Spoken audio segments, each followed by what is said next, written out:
Claims Beijing is using LinkedIn to try to recruit MPs and peers as spies are pure fabrication. MI5 says 2 profiles have been identified as fronts for espionage. Former Conservative leader Sir Iain Duncan-Smith says China poses a threat to the British national interest. This has been going on for some time. I mean, we've been warning about this. This is what they do everywhere they go, the Chinese Communist Party. They have this low-level attempt to get as much information as possible. They gather it in the hope of getting something very important, and they've already been accused of spying in Parliament. The chairman of the BBC will face questions from MPs next week amid the dispute over Panorama's editing of a speech by the US president. The selective editing has already seen the Director General and Head of News resign. In the city, the FTSE 100 closed down 123 points at 95.52. The pound buys $1.31 and €1.13. LBC weather: rain and hill snow will continue moving south, becoming confined to southern England by dawn. Clear skies to follow, with wintry showers arriving from the north. Lows of -5 to 5 Celsius. From Global's newsroom for LBC, I'm Matt Hewitt.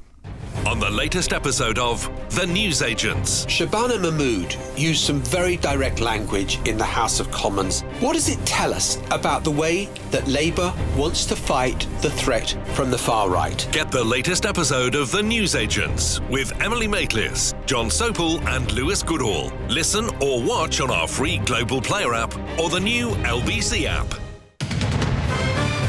This is LBC from Global. Leading Britain's conversation. Cross Question with Iain Dale. Hello, a very good evening. It's 2 minutes past 8 on Cross Question. It's Wednesday, it's the final Cross Question of the week, and in the studio with me, to my left, Sir John Hayes, Conservative MP for South Holland and the Deepings. He's never been described as on the left before. On my far left, he has Mathew Hulbert, political commentator, the co-host of the Political Frenemies podcast. Wonder where we got the idea for that one from. And also a Liberal Democrat activist. To my right, Alys Denby, opinion and features editor of City AM, and to her right, Alex Sobel, who is Labour MP for Leeds Central and Headingley. They are here to take your questions on 0345 6060 973. You can WhatsApp your question on that number or text 84850. More and more of you are watching us on the LBC app, Global Player or the LBC YouTube channel, and we encourage it because we have a beautiful panel tonight. Call 0345 6060 973. Tweet at LBC. Text 84850. Cross Question with Iain Dale. This is LBC. Corey informs me I just gave you some fake news. It is, in fact, of course, Tuesday, not Wednesday. But we have another one for you tomorrow as well. Right, let's start with Lee in Frankfurt, who will have an interesting question, I'm sure. Hello, Lee. Yeah, hi Ian. How you doing? Hi. I'm sorry to disavow your beloved Brexit, but it's not my beloved Brexit. I just happened to vote for it. Yeah, I know you're a big supporter, but yeah, look, we had a number of companies, probably 17 companies in the UK that we're investors in and manage and everything else. We ended up firing 1,600 people in the UK, hired 1,500 people in the EU across Germany, Poland, Romania to replace those people because we didn't get a services deal out of your Johnson Brexit, whatever you want to call it, the mess that happened. So when people say they want to move overseas, Ian, my question for the panel is, how do you do that when you need a work visa? Alys Denby. I mean, I think the data shows that lots of people are moving overseas. So I'm not quite sure on the specifics of this, but I mean, what the data shows today is that we've had something like a 50% increase in emigration. And I'm not sure that the real thing we need to be talking about there is the visa situation. I think it's the push factors. I think it's the things that are forcing them away from the UK, which is, I think, the punitive tax regime, the complete lack of business confidence, the hiring market here is completely stalled, and just the sense that you can, if you're a young, ambitious person in the UK, you can have a better life and pay a lot less tax if you move to somewhere like Dubai, or if in the public sector, a lot of doctors moving to Australia because they have they can have a better quality of life there. So I really think it's the push factors rather than the visa difficulties that we should be talking about. But I'm very concerned to hear that you've had to fire 1,500 people. I mean, that's obviously awful. I think I guess it's just a combination of factors that shows that our economy is just in a really dire state at the moment. I mean, to argue against Lee for a moment, as I'm sure was expecting me to, you work in the City of London. City AM looks at what's happening in the City of London. Correct me if I'm wrong, but I believe that employment in the City of London has actually increased by quite a bit since Brexit, which people weren't predicting by any means. Well, yeah, I think financial services have been one of the least badly hit by Brexit. I think you'd expect that. It's one of the premier industries that we have in Britain. It's our finest export and so on. But unemployment as a whole is down by something like 5%. And it's not fair to say that the economy is going gangbusters. I think also if you talk to anybody involved in business and entrepreneurship, the sense of business confidence is in a really bad state. Nobody is more committed to the growth agenda than someone who's built a business here in Britain. But anyone you talk to thinks that this is not a government who backs entrepreneurship, that our growth prospects are absolutely dire, that it's more expensive and harder, and there's more red tape about hiring new people. So jobs are not in a good state, albeit that our amazing financial services is robust. Alys Sobel. Well, I think Lee got it right, really, that because of Brexit, many UK companies have had to relocate, even things that didn't need to happen because of Brexit. For instance, European music touring, companies that do to take live musicians in the buses or the equipment relocated to Europe because they could not operate cross-border. So there's really clear to me that business have relocated and people have followed the business as well. So UK workers, particularly in creative industries, in technology, etc., are excellent, but they'll follow where the cutting edge is. And the fact that we've got these huge trade barriers to Europe now are the reason people are leaving. It's more complicated than that, though, isn't it? Because you've got all sorts of different factors here. That you've got the sort of the fact that we live in a much more globalised world. It's much easier to travel now that compared to when I lived abroad for a year when I was 18 in 1980, and I was one of the few to do so, having a gap year. Now, I mean, lots of people do it now. Restrictions for people to live in different countries have changed over the years. It's not just as simple, I think, as you. Well, I mean, there are lots of benefit. You're under 35. We have a youth worker visa agreement and have for a long time. So it's a cross-party thing with Canada, with Australia, with New Zealand, and lots of young people go and come back. That's absolutely, and some people don't come back, obviously, for various reasons. That's always happened. But actually, this sort of leads into a bigger question.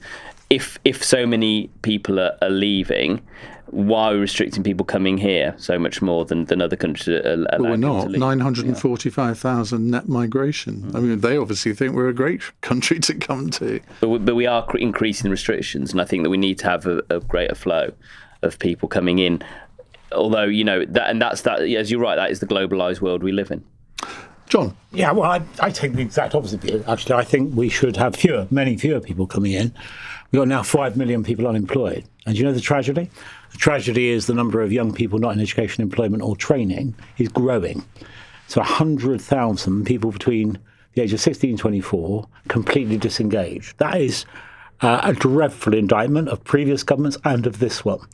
And our job should be to skill those people, to inspire those people, to equip those people to get the jobs that are available, and to stop relying on foreign labour and start looking after our own young people. They're disproportionately drawn from disadvantaged areas of Britain.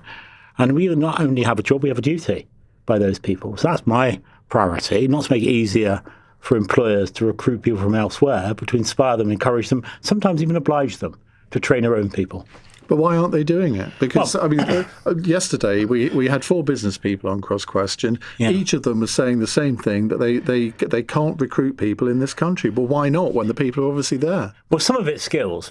So some of it's people, the group I've just described, the 100,000, maybe have failed at school, maybe don't have the core skills. It's a million. Yeah. But I'm talking about the people in the most disadvantaged place. So some of those people have just not got the the core skills, the key skills. I made that maybe because they haven't got the basic skills. They failed at school and therefore can't get their foot on the ladder. We got to work on that hard. Some of it's the welfare system. You have to make it easier for people to work and harder for them not to. And perhaps successive governments have failed to do that.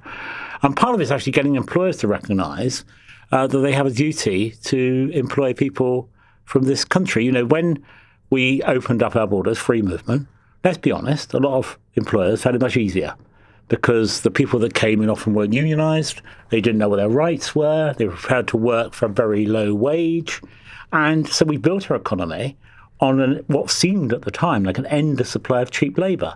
What we actually should be building is a high-tech, high-skilled economy and investing in our people rather than relying on that kind of cheap labour. OK, Mathew Hulbert. Well, I think that to say Brexit hasn't been good for this country is a massive understatement. I think it's been an unmitigated I know, wild. I think it's been an unmitigated disaster, and I think my party says that we need much closer ties with Europe. Do I expect this government to do that?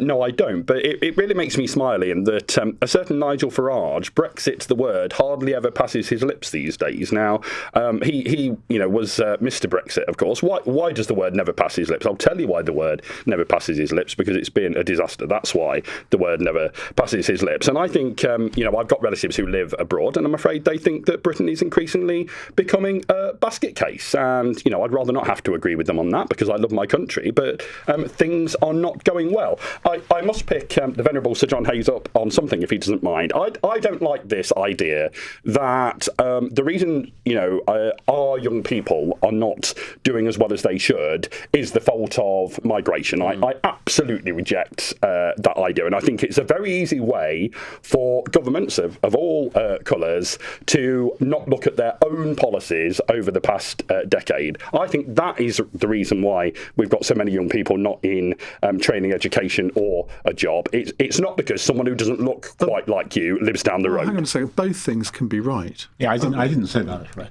I actually said we should invest more in those people to help them get into work, and I acknowledge that in many cases we may have failed them. What I said was employers had a responsibility not to simply bring in cheap labour, but to invest in those people. So I think we're actually agreeing, not disagreeing, aren't we? OK. Marvellous. I'll have to think about that. Can I say, in terms of sort of picking on an easy target, I mean, Brexit did happen 10 years ago, and our economy has been affected by... Happened I'm still in 5 years Sure, ago. but I think it's still a bit ridiculous to blame Brexit on the current economic woes. Obviously, it's one factor, but there are many others, including many of the decisions that have been made by this Labour government, but also by Conservative governments in the aftermath of Brexit. In particular, I would say a lot of political dissatisfaction that's happening at the moment is a result of Boris Johnson massively increasing legal immigration after Brexit, having promised that it would come down, and for many people voting for Brexit on the implicit understanding that this would mean fewer numbers of immigrants coming to this country. But should we not also, as I said to Alys, look on the other side of the coin, that we have so many people want to come to this country? I mean, Mathew, you were being pretty down on Britain then, but I mean, we must have a great country, otherwise so many people wouldn't want to come here.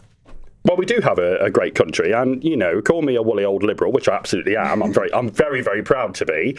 No problem with that at all. I want a humane, decent, and compassionate immigration system. I want people to be treated as human beings, not political props. And our Labour friend nods his head, but I'm afraid I think that I think yesterday's announcement by the new Home Secretary were horrendous. I suspect we may have a question on that later, so let's not go too far down that road. Right, more questions to our panel in just a moment. 0345 6060 973. If you can't ring, you can WhatsApp the question on that number or text 84850. You're listening to Cross Question on LBC. It is Tuesday, not Wednesday, but it is also 8:15. This is LBC. Hey, Harry. Hello, mate. Got any tips? Your best bet is to head to BetVictor. Why's that? They've got more features than you can shake a stick at. They've got cash out, they've got in-play football, racing, tennis, all your favourite sports. They've got the best odds guaranteed on racing, and then there's the Bet Builder. And, of course, you've got the lucky dip. Blimey, dip! I've got to go, fella. It's Nacho night at Casa Redknapp. And holy moly, I forgot the guacamole. Ay, caramba. Listen to Harry and make your best bet at BetVictor.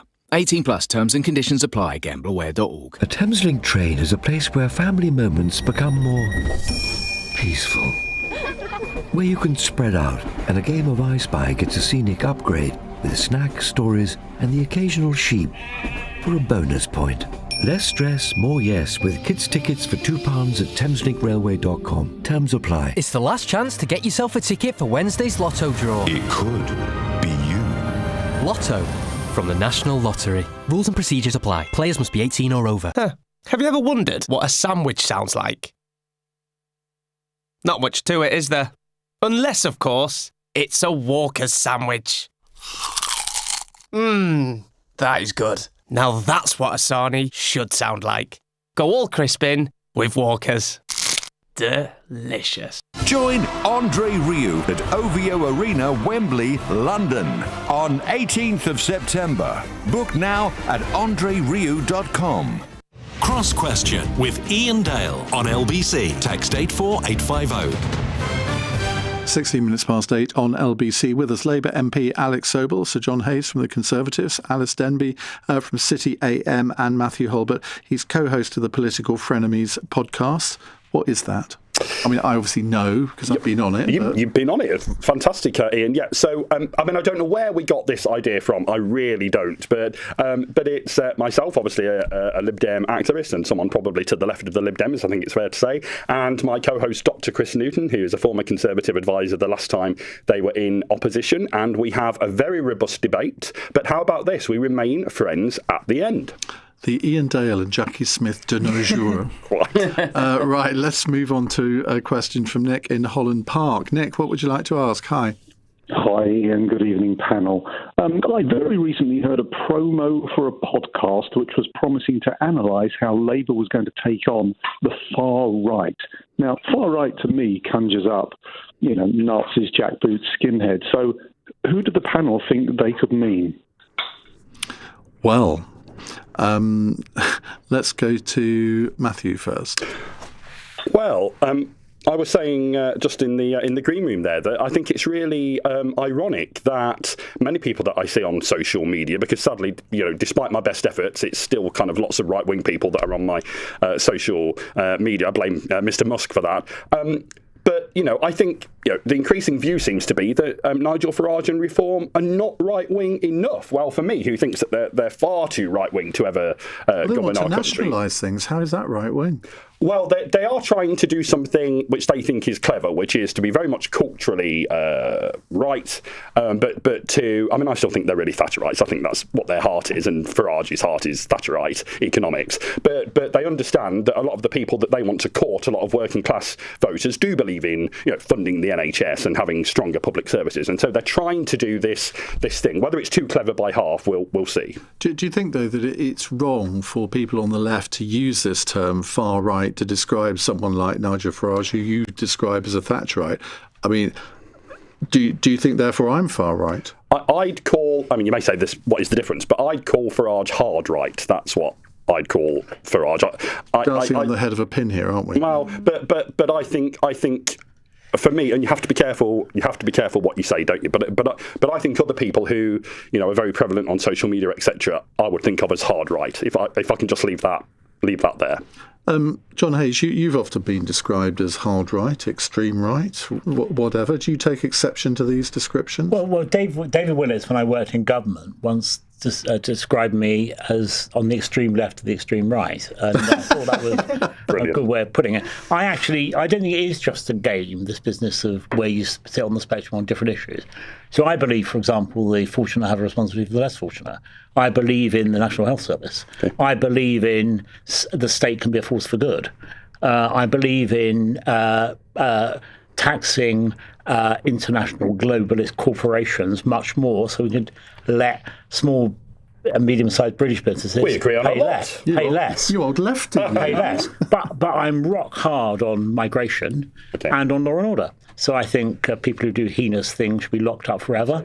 And actually, I support the return of capital punishment in extreme cases as a sentence available to the courts. You might describe that as quite right-wing. So we're all a mix, aren't we? The truth is that the spectrum is not that simple. Most people have a mix of views about different subjects because they gauge each subject on its merits. And they try to. I'm just very liberal socially and politically. So yeah, well, I'm liberal on nothing really, but And so I reject economic liberalism, which prioritises the interest of the individual over the communal. I'm a Burkean Tory. That makes me right-wing. I'm a Charles Kennedy. Disraeli is my great hero. If that makes me right-wing, I don't know. But I just think it's more complex than that. OK, Alex. Well, coming back to the original question, I think that Nigel Farage and Reform are part of a movement which we particularly see across Europe, which has had much more political success than in the UK. So the Brothers of Italy, for example, Giorgia Meloni is the Prime Minister of Italy.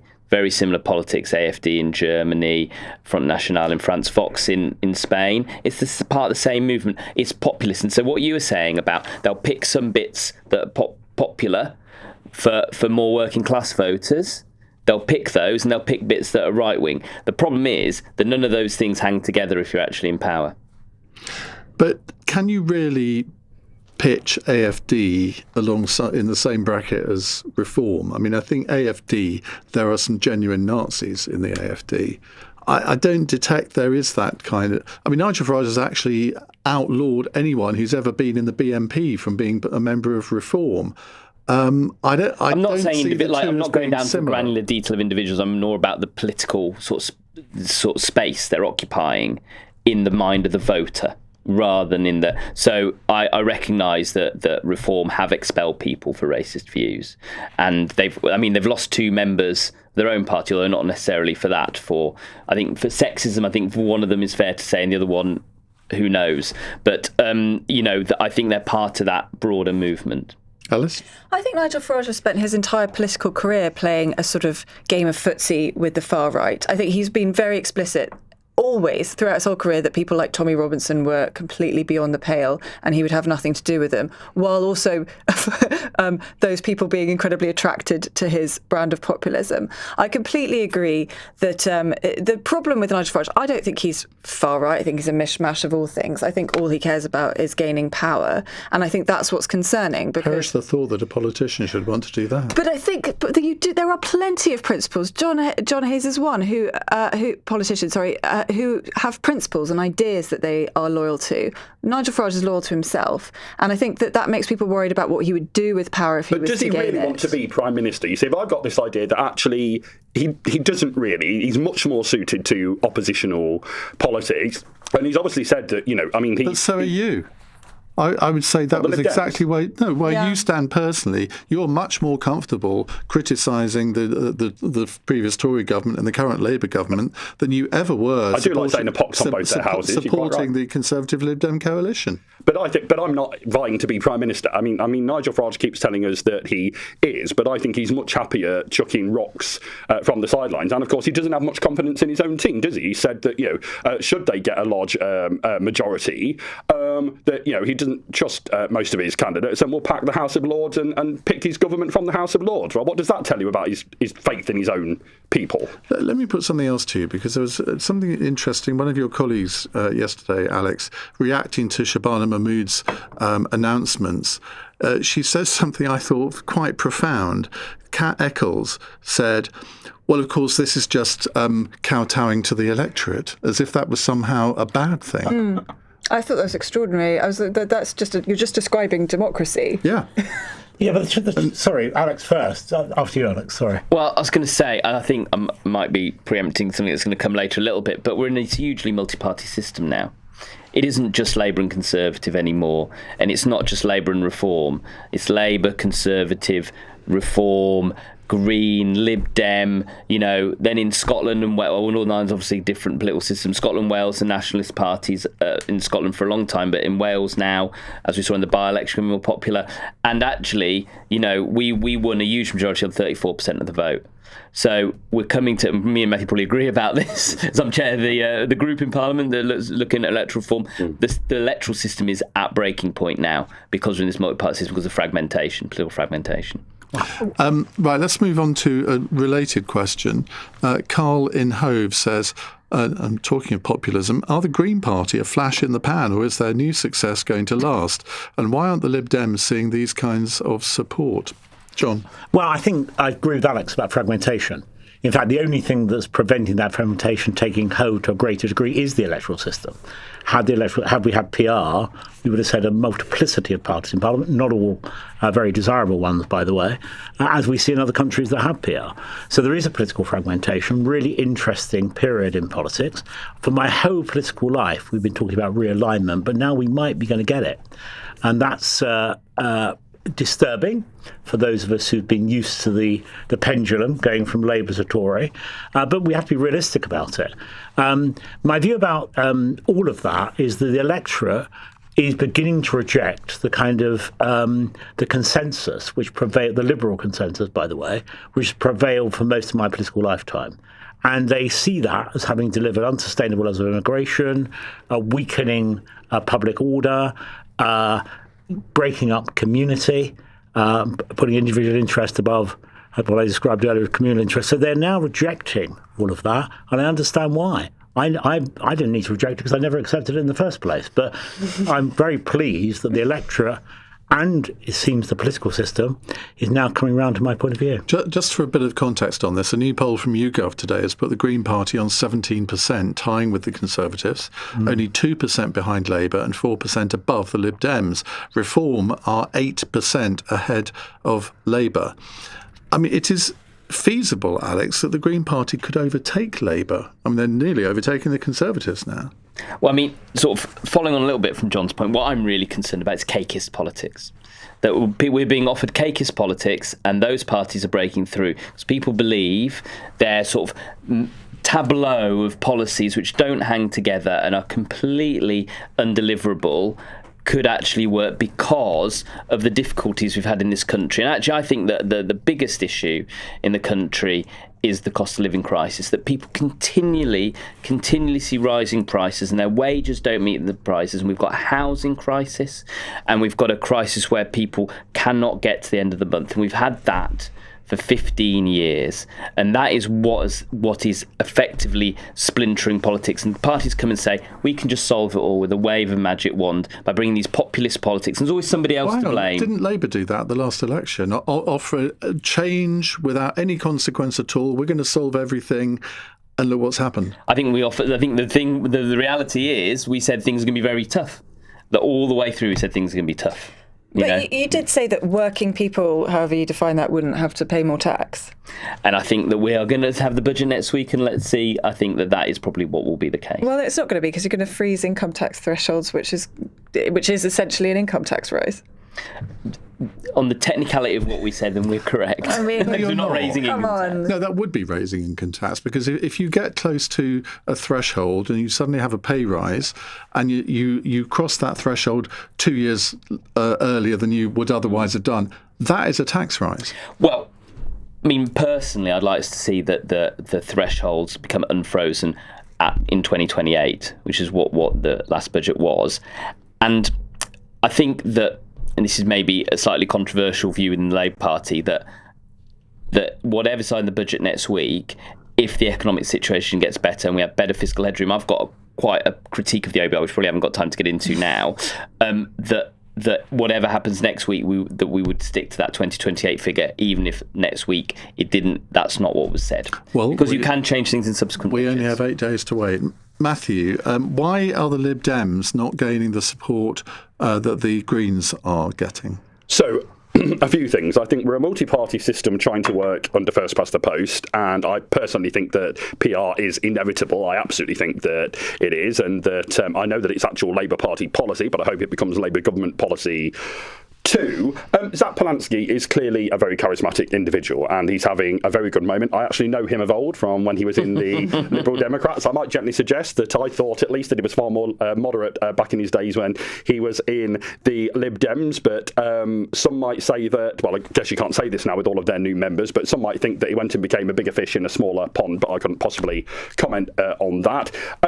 Look, I agree with him when he says that, and my party, I'm not an official spokesperson, so I think my party perhaps wouldn't go this far, but I think he's right when he says that the problem isn't people on small boats, it's people in private jets. I think he's absolutely right about that, and I think he's right when he focuses on inequality. And I think the broad left will coalesce around him, especially as your party is basically, well, I just can't even get to grips with what is going on with that. So, I mean, I think if he's sensible and if he's wise, he'll get the broad left to coalesce around him. What it means for the Lib Dems, well, if I'm to be absolutely honest with you, Ian, I think we have a bit of an identity problem, and I think we need to work out what exactly we are for and who we are for. Now, we're doing well, I say this, but then we do really well in local council by-elections. So people are clearly choosing to vote for us when they have a chance at the ballot box. So maybe I'm wrong, but I think this gently as she goes thing from Ed Davey is all right for a bit, but then you have to decide who you're actually speaking for.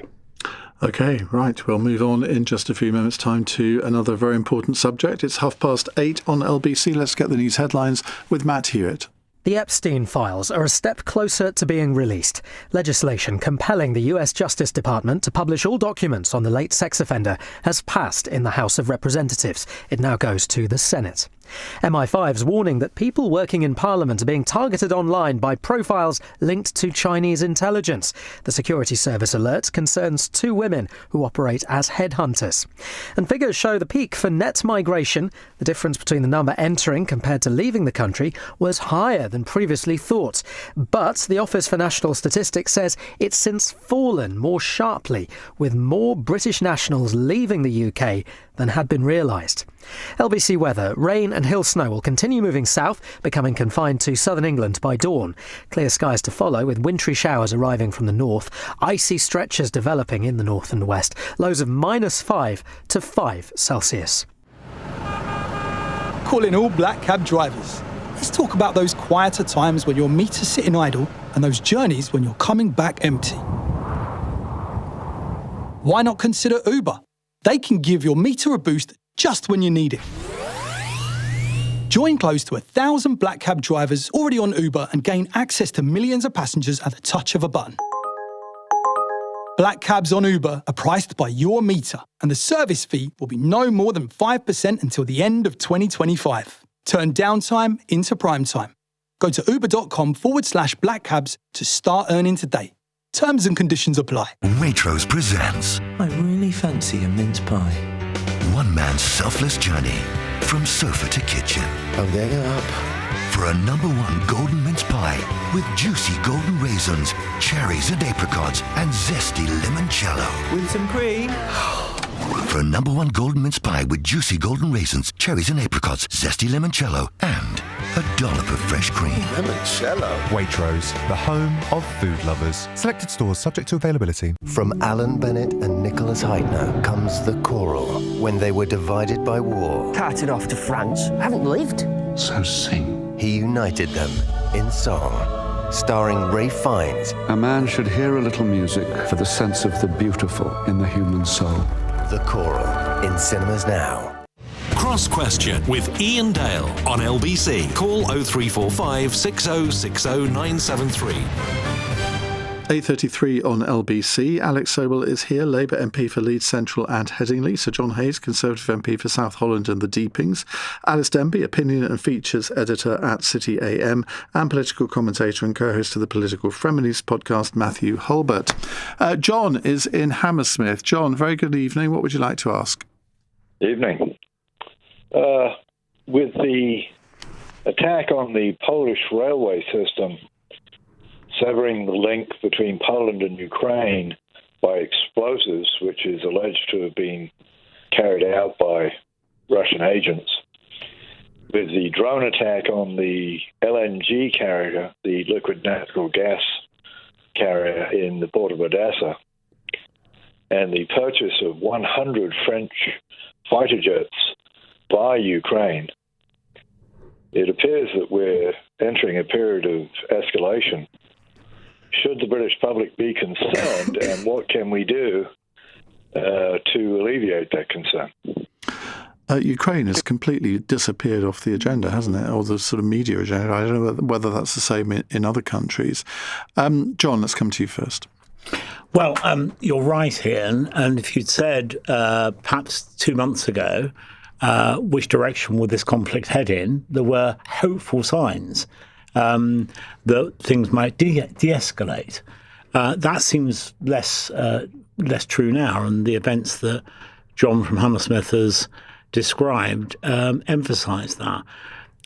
Take a step back. I remember when President Trump was standing for election, talking to a group of ambassadors from the Arab countries, and we were talking about what his effect might be. And we all thought, well, his first, in international terms, his first objective will try to negotiate with the parties in the Ukraine war and try and bring about some settlement. Who'd have thought that actually he would have more impact in the Middle East, which is an extraordinary series of events which rooted in a very long history. So the problem in Ukraine, the problem with Russia, is so much of this seems intractable. And when we have moments of hope, they're often blighted by the kind of events that John described. When it first happened, Ian, I thought it would go on for years and years.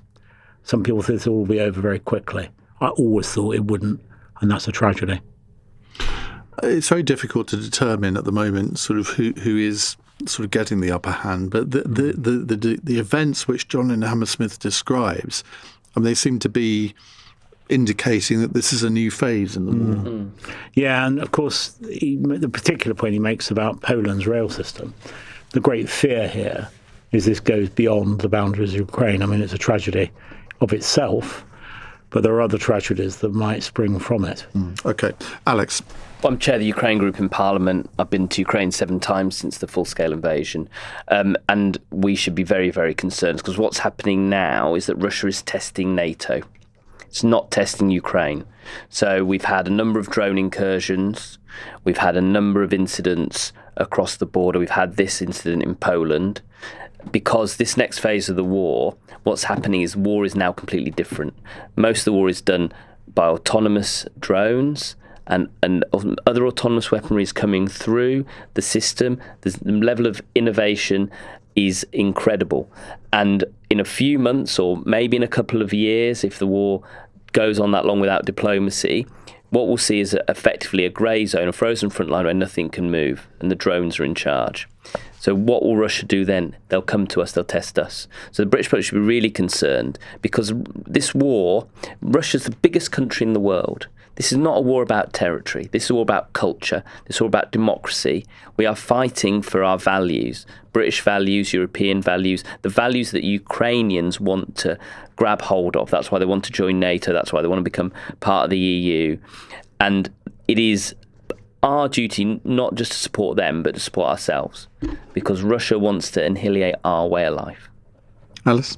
Yeah, I'm not sure I can add much to what the other two have said, except, we talk about moving beyond the boundaries of Ukraine. I mean, it already is. We already are having incursions into our own airspace. We're already seeing cyber attacks. And I think that this will just ramp up, as Alex was saying, in a sort of grey zone, Cold War, mainly conducted online and in airspace via drones. It's a really worrying situation. I'm not sure what else I can say. Mathew? I agree. I think it is intractable. And, when I see Trump, it does appear that he agrees with whoever he has spoken to last, which I don't think is a great way to conduct foreign policy. However, and prepare to be gobsmacked, Ian, I do think that he deserves some credit for what has been achieved in the Middle East. I mean, it's very, very unorthodox way of behaving, but I do think he deserves some credit with what is happening there, although even there are some worrying signs. But, I really do think that he and his administration is the only person who can put a stop to the situation in Ukraine and Russia. But, I think he wants to, but how's he going to do it? Well, it hasn't gone well so far, has it, Alex, in the sense that he seems to constantly be hoodwinked by Vladimir Putin for reasons which I cannot explain. I mean, I don't think any of us explain. None of us have been in the room. None of us know what the conversations are. And it was very concerning in January, the meeting between President Zelensky and Donald Trump. And actually, people actually underestimate what the Prime Minister's done in terms of foreign relations. The fact that Zelensky got on a plane and he didn't go back to Poland and then to Kyiv on a train. He came to London, he walked in Downing Street, Keir Starmer gave him a hug, which is more than he's given me. And then he sat down and said, what do we do now? And then the Coalition of the Willing was formed. That's a major foreign policy move. And I think I'm very, hopeful that once this war is finished, we'll see a better Ukraine, a better Europe, and a better UK. But that day will be written in history, and I think we'll look back on it. And I think that we underestimate our own role in the world sometimes. So I'm just composing a text to the Prime Minister saying that you need a hug to maintain your support for his premiership. Right, Melanie has a text question. She says, Keir Starmer just a month ago criticised Nigel Farage's racist policy of wanting to reach in and deport people who have settled in their communities. How on earth is Shabana Mahmood's policy of doing the same to asylum seekers any different, Alex? Well, I think that Prime Minister's speech Labour conference was a fork in the road, and I expected us to very strongly and robustly differentiate anything to do with migration policy from reform. Now, yesterday's statement, there were some areas of concern there for me, and going forward, I think a lot of Labour MPs are worried about aspects of it, and when the bill comes forward, I think that there will be a conversation with the Labour Party. But I think it's really, and Mathew said this earlier, we need to really, really think about individuals as human beings and think about them as human beings first, and then their motivations and the difficulties they're having, and work from there.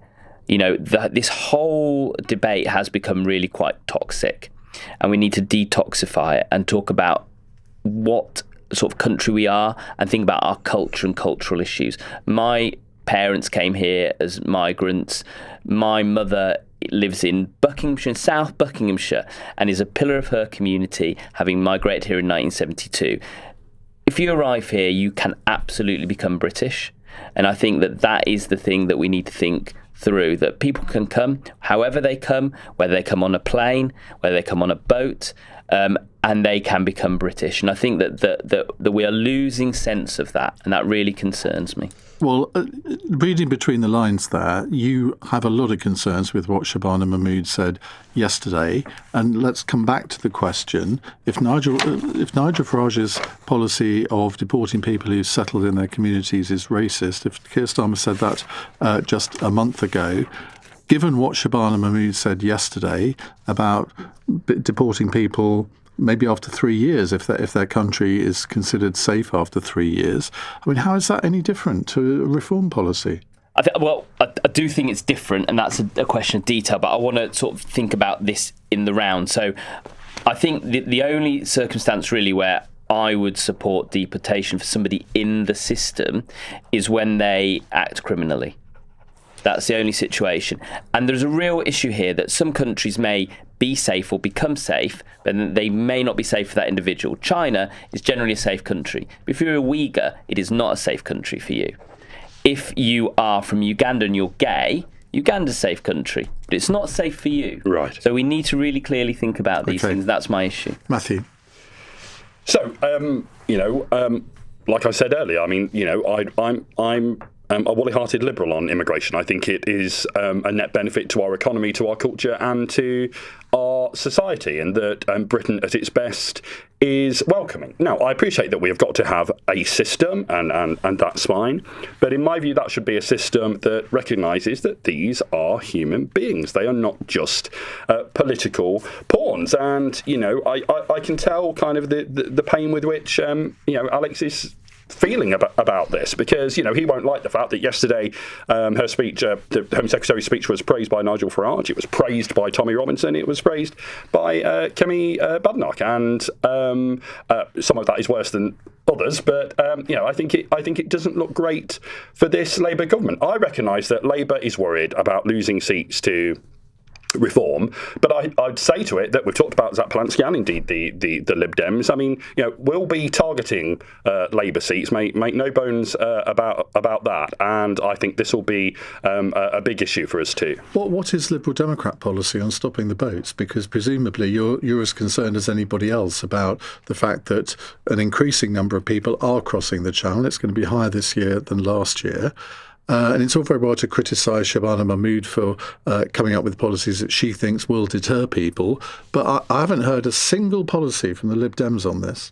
Well, of course, people shouldn't be having to take dangerous journeys on the high seas, in the being took wherever by human traffickers, etc. It's appalling. Of course, people shouldn't be having to make that journey. But I think we need more safe and legal routes. Well, they don't have to make the journey. They choose to make the journey. Well, they choose to make that journey because they think that we're a decent, compassionate country, and in lots of cases, they don't think France is. And in lots of cases, they're genuinely seeking asylum. I mean, what I have to say that I think is really appalling is the idea that people have settled here. They are in effect British now. The idea that they can be told, having perhaps been here for decades, well, things are better in your original country of origin now, you've got to go back there. I mean, I think that's appalling. You're deflecting the question. I asked you, what is a single Lib Dem policy to deter people coming here to claim asylum over the English Channel? Well, I can tell you what I think. Well, fine. Tell me what you think. Well, I mean, I think that we need more safe and legal routes, and that was part of what was announced yesterday. But I think we need to, see what they are and who they're going to be open to. If they're genuinely, a chance for people to come in a legal way and genuinely put their case, then I welcome that. But I doubt it from this Home Secretary. John? Well, 33,000 people across the Channel. This year. 39,000. Has it gone up to 39? Well, that's since we came on the air, probably. No. That is the cumulative total for 160,000 have crossed since 2018 or thereabouts. The asylum system is being gamed. It's being gamed by people traffickers, by fat cat lawyers, by interest groups that think they're doing the right thing, sometimes naively, sometimes more sinister. And of course we should give asylum to people in genuine need. We have for generations. But that's not where we are now. Asylum is being used as a way of getting into the country, and the people traffickers say to them, once you get in, you'll never leave. And it's true. But let's Very few do. Stick to the question here. What Keir Starmer did a month ago is a matter for Keir Starmer. What I'm saying is that we do need to deport people who are not here lawfully. We certainly need to deport foreign criminals, even if it means ripping them out of communities where they've been if someone is put down roots. A fifth now of our prison population are foreign. We've got foreign criminals filling many of our prisons. And so British-born children of people who've come here have got to go, have they, to a country that isn't their country because they were born in Britain. That is appalling. You can't have your borders being porous. Being a citizen of a country has to be meaningful. Okay, they are British. Well, people who are coming here to claim asylum. The children who've been born here of immigrants are British. Literally, they've been born here. We're talking about people who've arrived here claiming asylum. They're in the asylum system. They have to go and their children stay here. Right. Okay, so the truth of the matter is, let's talk about children then. So if you want to talk about legal immigration for a moment, we had a system, you'll remember, for care workers. Because right since we started to do something about immigration, David Cameron used to say, the only person who agrees with this policy in the coalition government is me.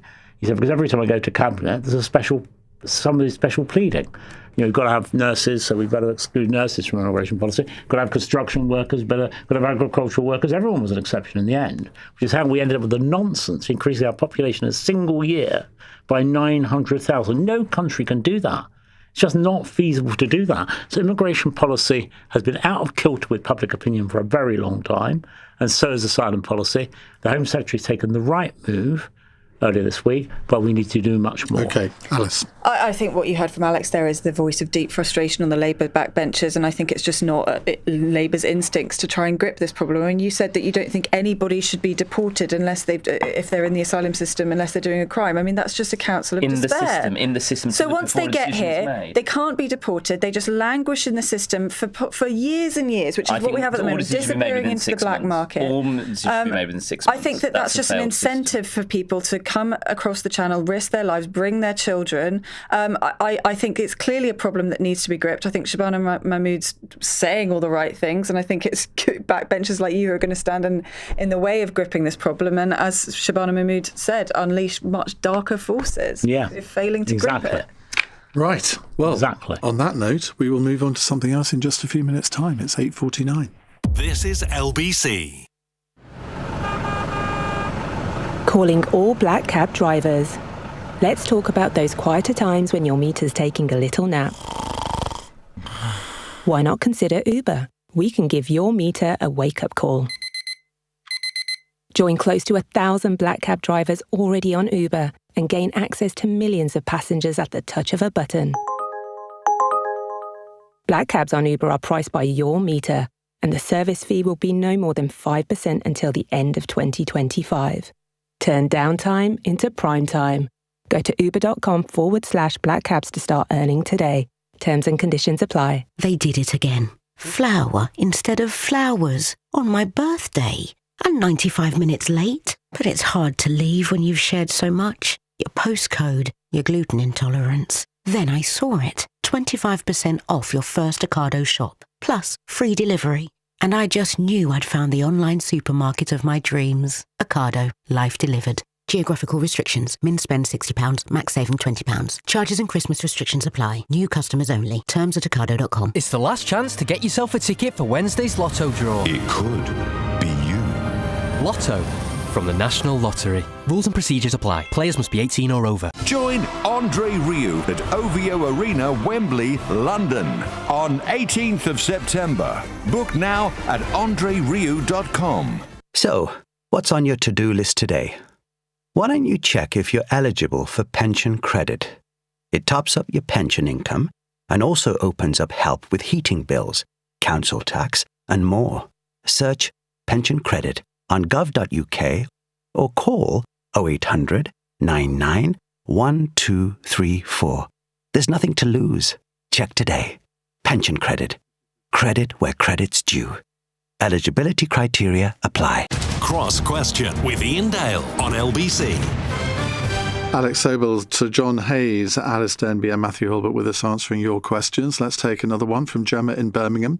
Thousands of people in France have backed a petition calling for women-only carriages on trains after the attempted rape of a woman on a train in Paris last month.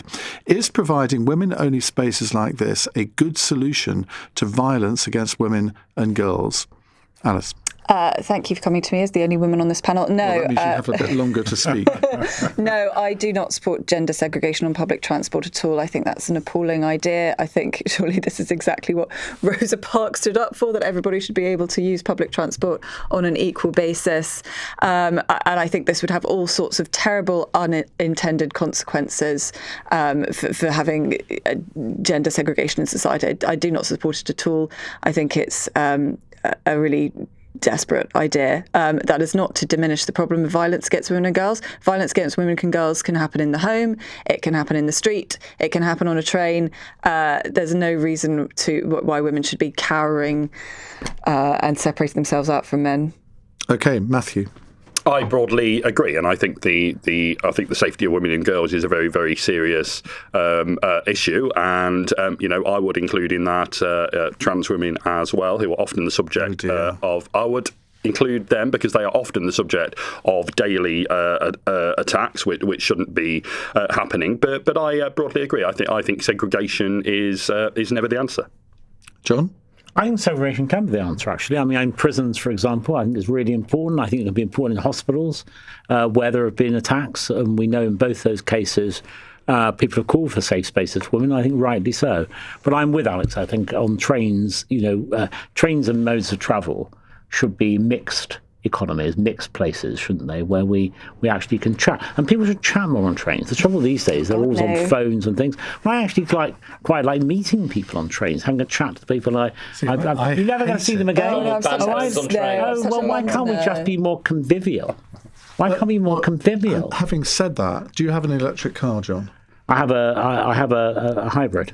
Because if you charge your electric car like at a motorway service station, you do talk to other people who are charging their cars. It is actually quite a social thing to do. And social interactions like that, particularly people you may never meet again. Hello to the man I met on TV services the other day. Yeah, quite. And when you get into the back of the cab and you end up... I don't mean that to sound as creepy as it did. I didn't take it that way. But I was about to say something creepy. I was going to say you get chatting to the taxi driver in a taxi, and it's lovely. And you know you're never going to see this guy again. You might have a 10-minute or half an hour conversation. Those are lovely things. Alex? I think the problem here is misogyny and male violence in society. Right. And that is really where we need to put the concentration into. From a very young age, we should be teaching boys about respect, about values, and we've got a real problem now in terms of social media and dark forces. We talked about dark forces before, but people like Andrew Tate, that's a real societal problem.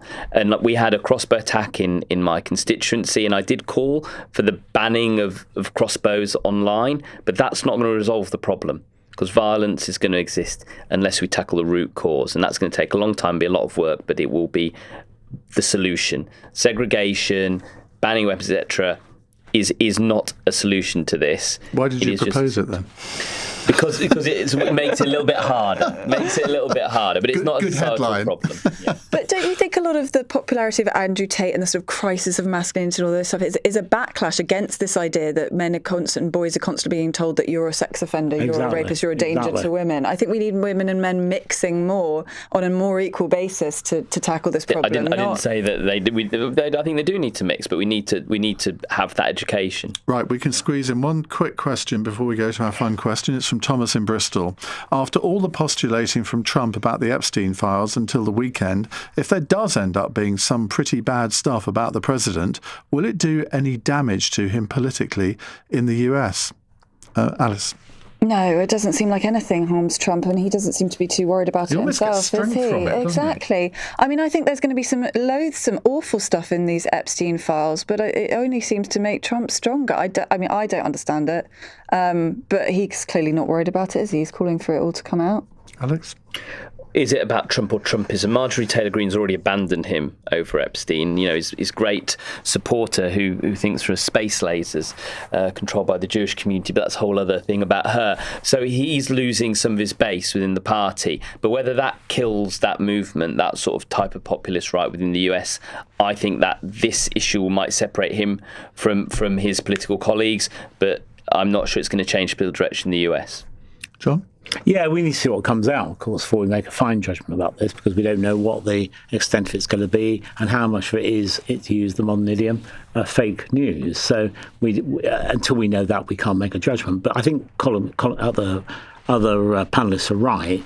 There does seem to be something Teflon about certain politicians in our age, and Trump's one of them. See, when just before he was elected the first time, the grabbing the pussy comment, I just immediately thought, well, that's him done then. Yeah. And in this country, I'm pretty sure it would have meant the politician couldn't win. It's interesting that, I think part of it is the backlash against political correctness. So I think there's a kind of sense in which quite a lot of the sort of people who would vote for Trump, and maybe I'd be one of them, by the way. Maybe. Yeah, well... I thought it was a racing certainty. It is a certainty, by the way. It is a certainty. So. You read me so well then, didn't you? But part of that is the kind of kickback against the politically correct kind of bourgeois liberal pretensions, and people when respecting they see women politically correct, John. No, but that was not respecting women. But you know what I mean by that. So the fact you can't have banter, you can't tell jokes, all those sort of things, and they equate that with much bigger things. So let's go to our woolly liberal. Mathew?